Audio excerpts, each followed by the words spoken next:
Hello everyone, welcome to Study Journey with you. Friends, today we will discuss about STAT previous year questions of English language. जैसा कि मैंने आप लोगों को promise किया था कि हम अल्टरनेट डेज पर हिंदी और इंग्लिश के प्रीवियस ईयर सभी कर लेंगे जो कि पीछे एस्टेट के एग्जाम में पूछे गए हैं। तो कल हमने हिंदी के डिस्कस किए थे, आज हम 15 क्वेश्चन इंग्लिश के डिस्कस करने वाले हैं। तो आप लोग ध्यान से देखिए कि किस तरह के एग्जाम में क्वेश्चन बनते हैं और आपको उन क्वेश्चन को किस तरह से टैकल करना है। कुछ क्वेश्चन ऐसे होते हैं कि आप लोग ऑप्शन के आधार पर जब उनको देखोगे तो उनको सही कर जाओगे, बस आपको थोड़ी सी स्मार्ट ट्रिक यूज करनी होती है। तो चलिए फ्रेंड्स, ज़्यादा टाइम वेस्ट नहीं करते हैं, वीडियो को स्टार्ट करते हैं।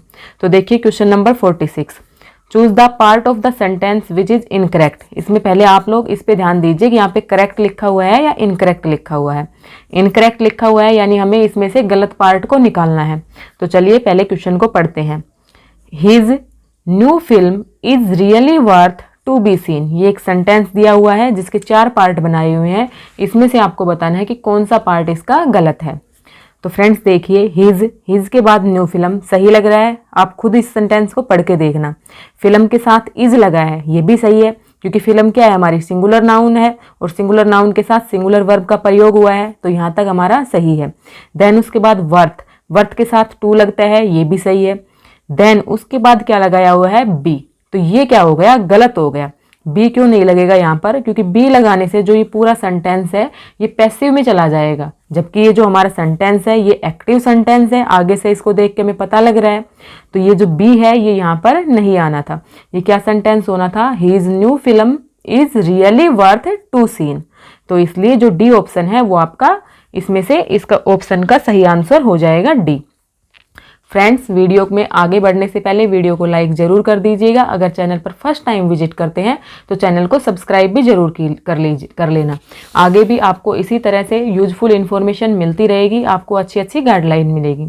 देखिए friend, 47 question, select the appropriate model for the expression given. इसमें क्या बताना है, मॉडल यूज करना है। ठीक है फ्रेंड्स, तो देखिए क्वेश्चन क्या दिया हुआ है, व्हेन वी एक्सपेक्ट यू, लेकिन इसके साथ में क्या दिया हुआ है, पॉसिबिलिटी, यानी पॉसिबिलिटी को बेस मानते हुए हमें इसके अंदर जो मॉडल है उसका यूज करना है। अब आपको इतना पता होना चाहिए कि पॉसिबिलिटी के लिए हम कौन कौन से जो मॉडल होते हैं उनका यूज कर सकते हैं। तो फ्रेंड्स, पॉसिबिलिटी के लिए मे मॉडल का यूज किया जा सकता है, माइट मॉडल का यूज किया जा सकता है और कभी कभी कैन और कुड का भी यूज किया जा सकता है। तो अब हम क्वेश्चन को पढ़े, हमने क्वेश्चन क्या पढ़ा, व्हेन वी एक्सपेक्ट यू। तो अब हम इसमें देखते हैं। तो आप लोग देखिए, जो ऑप्शन है में हमारा शुरू में ही दिया हुआ है। जब हमारी गुड पॉसिबिलिटी होती है तो गुड पॉसिबिलिटी में मे का ही यूज किया जाता है। ठीक है, गुड पॉसिबिलिटी में मे का ही यूज किया जाता है। तो यहाँ पर हमारा आंसर मे हो जाएगा। लेकिन एक बार हम सारे ऑप्शंस को देखते हैं, हो सकता है कि अब हमारे क्वेश्चन में जो मे है वो 4th पे दिया हुआ होता, तो हमें पहले सारे ऑप्शन देखने पड़ते। तो जो बी है उसके अंदर क्या दिया हुआ है, विल। तो विल तो इसमें किसी भी तरह से नहीं बैठेगा। हैव टू भी नहीं होगा। डेयर क्रेज के लिए होता है, ये भी नहीं होगा। ठीक है, तो ये हमारे सब गलत हो जाएंगे। जो इसके अंदर जो पॉसिबिलिटी वाला ऑप्शन है वो मे से ही सेटिस्फाई होता है, तो इसका आंसर ए हो जाएगा। नेक्स्ट क्वेश्चन देखिए, select the correct option for the underlined word. Underlined word क्या दिया हुआ है, most of the patient respect doctor John for his kindness, यानी रेस्पेक्ट डॉक्टर जॉन फॉर, इतना जो है ये अंडरलाइन है। रेस्पेक्ट फॉर, डॉक्टर जॉन को हटा दें तो रेस्पेक्ट फॉर के लिए किस फ्रेजल वर्ब का यूज किया जाएगा। फ्रेंड्स, एस्टेट की जो कॉमन इंग्लिश आती है उसके लिए आपका सब्जेक्ट वर्ग agreement, active voice, passive voice, narration, models, phrasal verb and preposition, ये सब इंपॉर्टेंट टॉपिक्स होते हैं। अगर आपने इन टॉपिक्स को नहीं किया है तो जरूर कर लीजिएगा। आगे देखिए इसमें क्वेश्चन में, तो most of the patient respect for के लिए यूज करना है हमें, देखना। अब हम ऑप्शन हमने पढ़ा, पे बैक, तो यहाँ से आपको पे बैक से क्या फीलिंग्स आ रही है, पे बैक यानी वापस करना, मनी को रिटर्न करना। ठीक है, मेक ओवर, किसी चीज़ का मेक ओवर करना, किसी चीज़ को बनाना, नहीं, ये भी नहीं होगा। जेस्ट फॉर किसके लिए यूज होता है, एंजॉय के लिए, तो ये भी नहीं होगा। लेकिन लुक अप टू, तो ये किसके लिए होता है, रेस्पेक्ट के लिए यूज होता है। तो यही हमारा डी ऑप्शन इसमें सही हो जाएगा। Next question, choose the correct meaning of the underline words. The baby monkeys ran every which way. जो बेबी मंकीज थे रैन दौड़ लगाने लगे, वो किधर किधर, एवरी विच वे, यानी जिधर भी उनको रास्ता दिखाई दिया वो वहीं पर चल दिए। तो इसमें क्या जो फ्रेजल वर्ब है उसके अंदर क्या दिया हुआ है, इसका जो मीनिंग है एवरी विच वे का अप होगा नहीं, स्ट्रेट होगा नहीं, डाउन होगा नहीं। तो इसका सही ऑप्शन क्या हो जाएगा, इन डिफरेंट डायरेक्शन। अब मंकी है वो सीधे या ऊपर नीचे तो दौड़ेंगे नहीं, वो तो उनको जिधर भी जगह दिख जाएगी, जिस डायरेक्शन में चल पड़ेंगे उसी डायरेक्शन में दौड़ने लग जाएंगे। तो इसीलिए इसका जो आंसर है वो सी हो जाएगा। Next question, choose the correct tense form. Tense form, इसमें टेंस वाला क्वेश्चन आ गया। देखिए, Nanny died last week, Nanny died last week, she from cancer for some time. इसमें सफ़र जो वर्ब दी हुई है उसका यूज करना है। तो फ्रेंड्स यहाँ पर आप लोग देखिए कि यहाँ पर कौन सा टेंस आया हुआ है, नैनी डाइड यानी पास्ट इंडिफिनिट टेंस है। देन उसके बाद see from cancer for some time, तो वो जब जो नैनी है वो डाई यानी मर चुकी है, तो पहले उसने किससे सफ़र किया है, कैंसर से सफ़र किया है। तो जो ऑप्शन है, ऑप्शन क्या दिया हुआ है, सफरिंग। तो सफरिंग तो नहीं आएगा कि वो अभी सफ़र कर रही है, नहीं, वो तो मर चुकी है। इज सफरिंग भी नहीं होगा, सफ़र्स भी नहीं होगा। सफ़र्स यानी प्रेजेंट इंडिफिनिट, कि प्रेजेंट में दिखा रहा है भाई वो अभी सफ़र कर रही है, नहीं। क्या ऑप्शन सही हो जाएगा, हैड बिन सफरिंग, पहले वो कैंसर से सफ़र कर रही थी और अब उसकी मृत्यु हो चुकी है। तो हैड बिन सफरिंग यहाँ पर सही हो जाएगा। नेक्स्ट देखिए, select the appropriate model for the expression given, if you do that again you be punished. अगर तुमने ऐसा दोबारा किया तो तुम्हें क्या मिलेगा भाई, पनिशमेंट मिलेगा। ठीक है, इसके अंदर जो हमारा जो ऑप्शन दिया हुआ है वो थ्रेट दिया हुआ है कि हम किसी को ऐसा थ्रेट, किसी को धमकी दे रहे हैं, डरा रहे हैं। तो आपको देखिए इसमें से कौन सा मॉडल यूज करेंगे। मे तो हमारा पॉसिबिलिटी के लिए था, तो ये भी नहीं आएगा। कैन में क्या आता है, जब हम किसी की क्षमता को बता रहे होते हैं, कैपेसिटी को बता रहे होते हैं, तो वहाँ पर मेनली कैन का यूज किया जाता है, तो कैन भी नहीं हो सकता। तो फ्रेंड जो ओट होता है वो क्या दिखाता है, भाई उसी काम को करना ही है। लेकिन यहाँ पर हमारा जो सही ऑप्शन होगा वो सेल आएगा। तो देखिए सेल क्यों आया यहाँ पर। अब आप लोग देखिए, जहाँ पर कोई दृढ़ निश्चय की वाली बात हो ना, if you do that again, अगर तुमने ऐसा दोबारा किया तो यू बी पनिश, तुम्हें पनिशमेंट मिलेगा। तो वैसे जनरली तो यू के साथ विल का यूज होता है, लेकिन जब ऐसे सेंटेंसेज आपको देखने को मिले तो इनके साथ अपोजिट का यूज हो जाएगा। जैसे कि जो आई और वी होता है, तो जो इनका जो कौन सा टेंस होता है, फ्यूचर इंडिफिनिट, तो उसमें आई और वी के साथ किसका यूज करते हैं, आई और वी के साथ सेल का यूज होता है, बाकी सभी के साथ विल का होता है। लेकिन जब इस तरह के सेंटेंसेज आपको दिए गए होंगे तो अपोजिट हो जाता है, आई वी के साथ विल का यूज और यू के साथ सेल का यूज। तो इसके अंदर जो बी ऑप्शन है वो करेक्ट हो जाएगा। नेक्स्ट क्वेश्चन देखिए, an instrument for detecting earthquake, कि जो अर्थक्वेक होती है, ये तो आपका एक तरह से जीएस का क्वेश्चन बन गया कि अर्थक्वेक को मेजर करने के लिए, भूकंप को मेजर करने के लिए किस डिवाइस का यूज किया जाता है। तो ये तो आपने पढ़ा ही होगा, सिस्मोग्राफ जो होता है उसका यूज किया जाता है भूकंप के लिए। ठीक है, अब देखिए जो और ऑप्शन है उनको भी देख लेना।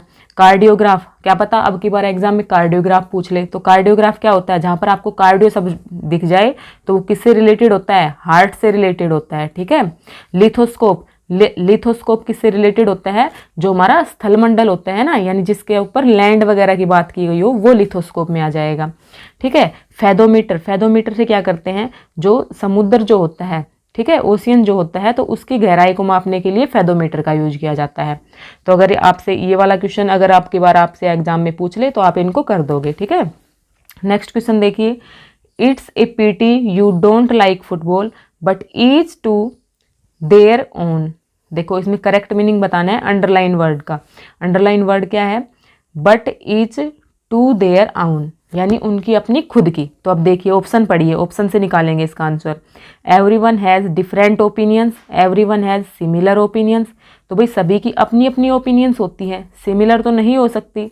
सेम हो सकते हैं सभी, नहीं सेम भी नहीं हो सकते। ईच वन लाइक्स फुटबॉल, इसका तो कोई मतलब ही नहीं बनता। तो यानी ईच टू देयर ओन, यानी सभी अपना अपना अपना करते हैं, यानी सभी की अलग अलग ओपिनियंस होती है। ठीक है, तो इसका जो आंसर है वो हमारा क्या हो जाएगा, ए आंसर करेक्ट हो जाएगा। Everyone has different opinions. Next question देखिए, नेक्स्ट क्वेश्चन क्या है, immediately after the operation, operation के तुरंत बाद ही कुड सी नथिंग, उसने कुछ नहीं देखा, वैग्यू शैडोज यानी कुछ धुंधली सी उसको छाया सी दिखाई दे रही थी।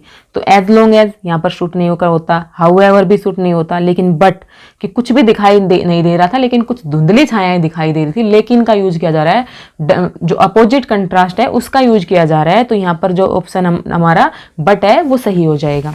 नेक्स्ट क्वेश्चन देखते हैं friends, 55 number question. I don't know how we are going to cope with the cold during winters. तो इसके अंदर भी क्या दी हुई है, कोप विद क्या है, कि फ्रेजल वर्ब है। तो इसका सही आपको इसका जो इससे मीनिंग जिससे मिलता जुलता है वो मीनिंग आपको इसमें से निकालना है। तो देखिए, आई डोंट नो मैं नहीं जानता, how we are going to cope up with the cold during winters कि अब क्या होने वाली है, सर्दियाँ शुरू होने वाली है, तो उनके साथ में किस तरह से कोप अप करूंगा मुझे नहीं पता। ठीक है, तो cope up, make up for, no, make up यानी कुछ बनाना नहीं। पुट अप विद, तो इसको छोड़ो, इसको बाद में देखेंगे। Setup, no. पुट डाउन, नहीं। तो कोप विद के साथ हमारा क्या आ जाएगा, पुट अप विद, कि उसके साथ मुझे किस तरह से एडजस्ट होना है। ठीक है, तो इसके साथ क्या हो जाएगा, पुट अप विद। नेक्स्ट देखिए, select appropriate preposition to fill in the blanks. Preposition और फ्रेजल वर्ब से ज़्यादा क्वेश्चन आए हुए हैं मॉडल से, तो इन तीनों टॉपिक अगर आपने नहीं किए हैं तो आप कमेंट बॉक्स में बता सकते हैं, मैं आपको डिटेल में करवा दूंगी प्रीपोजिशन, मॉडल और फ्रेजल वर्ब। ठीक है, नेक्स्ट क्वेश्चन क्या है, they walk the footpath until they came to a bridge. They walk into, अब देखो ऑप्शन, देखो इनके ऑप्शन क्या क्या दिए हुए, इनटू, तो भाई इनटू तो उसके अंदर हो गया ना, तो फुटपाथ के अंदर थोड़ी ना होगा, तो ये गलत हो गया। सिंस यहाँ पर कुछ टाइम नहीं दिया हुआ, तो सिंस तो मेनली टाइम के साथ ही आता है या फिर क्योंकि की सेंस में आता है, तो सिंस भी गलत हो गया।